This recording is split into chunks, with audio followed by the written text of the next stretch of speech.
দেশের কোন মানুষের দাবি ছিল? আপনি বলেন, আপনি তো প্রশ্ন করছেন কোন মানুষের দাবি ছিল। আমি তো বলেছি কিছু মানুষের। কাদের দাবি ছিল?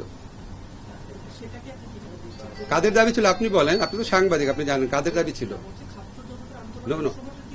না না না, ওই সময়টা বাদ দিয়ে জামাত ইসলামকে আগে নিষিদ্ধ করার দাবিটা কাদের ছিল? কোন দলের ছিল?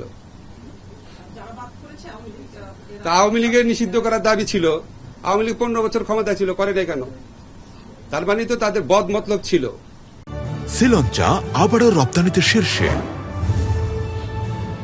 আওয়ামী লীগ জামাতকে সাথে নিয়ে 1986 ইলেকশনে গেছে, 1988 সংসদে একসাথে পদত্যাগ করেছে। একসাথে পদত্যাগ করার পর একসাথে মতিউর রহমান নিজামী, প্রয়াত মতিউর রহমান নিজামী সাহেবের সাথে আওয়ামী লীগের সভানেত্রী সাংবাদিক সম্মেলন করেছেন। বলেছেন উনি শুধু আওয়ামী লীগের লিডার না, উনি সকল বিরোধী দলের নেতা। পরবর্তীকালে জামাত যখন প্রেসিডেন্সিয়াল নির্বাচনে জয়লাভ করার জন্য আওয়ামী লীগের পদপ্রার্থী জামাতের আমির গোলাম আজমের কাছে দোয়া চাওয়ার জন্য গিয়েছেন। 1996 আন্দোলনে জামাতকে নিয়ে অংশ নিয়েছেন। আমরা সর্বশেষ নির্বাচনীয় পত্রপত্রিকায় রিপোর্ট পাচ্ছিলাম জামাতকে ইলেকশনে আনার একটা প্রক্রিয়া চলছে।